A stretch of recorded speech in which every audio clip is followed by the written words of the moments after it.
Hey guys, it's Jessica with Southern Sparrow, and I want to address the, well, now 3 elephants that are in the room. If you've been spending any time in our little corner of the internet, which is American Mahjong social media, you have seen that there are 3 companies that have come out in the last 7 days with a new Mahjong card that is set to compete with the National Mah Jongg League card. So let's get into it, y'all. If you spent any time watching my videos or you know me personally, I think you know that I'm a bit of a history buff. If you've played on our chinoiserie set, you are probably aware that I have an art history degree, and I just really like to understand where things come from, what the tradition is behind them. So when I got into Mahjong, I read all about the history of the game and learned about the National Mah Jongg League and why it came to be. So let me take you back in time and let's have a little history lesson. About 100 years ago, so the mid-1920s, was when Mahjong first started exploding in the United States. So we had lots of travelers who were traveling abroad to Asia, learning Mahjong in China, and then bringing back Mahjong sets and teaching their friends to play. And it was a huge fad at the time. You would go to parties and everyone would be playing Mahjong, men and women alike. Okay, so that's the 1920s.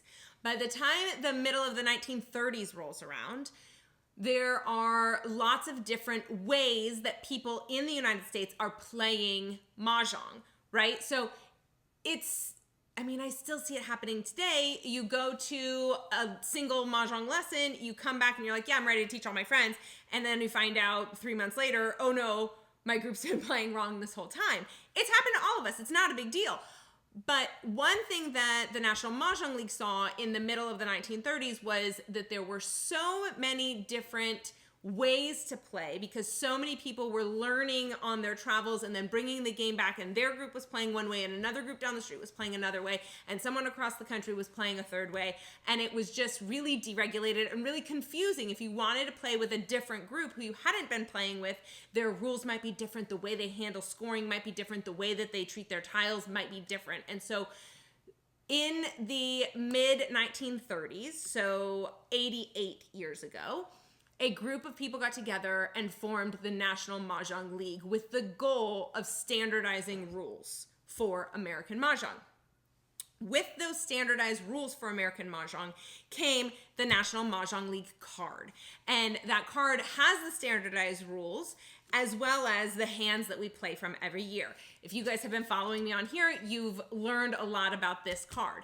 And the excitement of new cards, and you know me, I love variety, I love a house rule, I like to sometimes play with blanks, etc. I know that's controversial, but let's stick on topic because you know your girl can wander. With the card, one of the goals when they started it almost 100 years ago, 88 years ago, was to standardize, to make American Mahjong a game that has one set of rules, one rule book that you're playing from, so that you can go as a player and sit down at any table and feel confident in your ability to play with those people. So it made it really inclusive. Yes, there are a lot of rules to learn in this game. Yes, there are a lot of hands to learn on each new card. That's what keeps it exciting.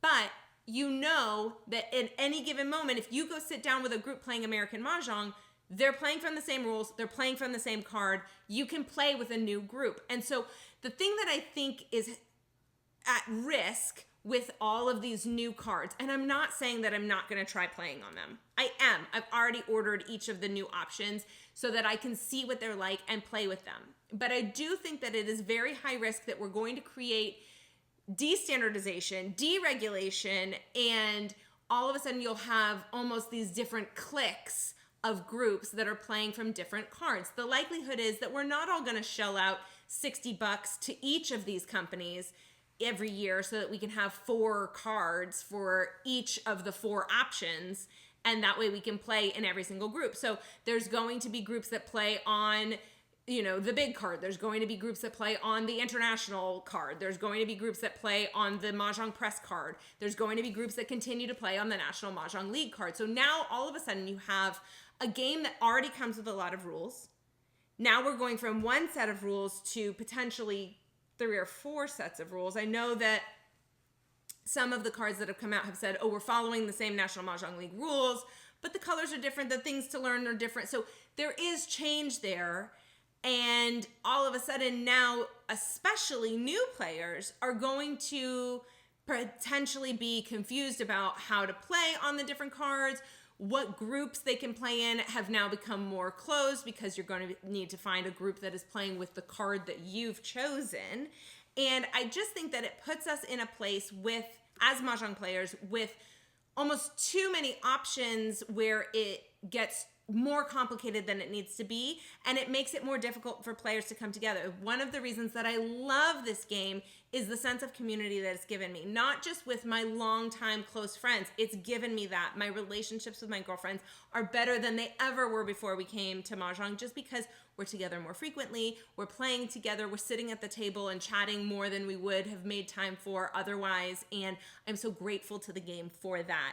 I'm also grateful to the game for the new friendships it's introduced to me, because I've gone and played with different groups. I've gone to a league night where I didn't know anybody. I've gone to tournaments where I didn't know anybody. I've gone to all these different charity events and fundraisers and things like that where I've been able to sit at the table with 3 strangers and play this game that we love. And I'm just fearful that all of these new card options, while exciting in theory, does then segregate out these different groups and make it more difficult for us to come together around the table and shuffle the tiles and play together.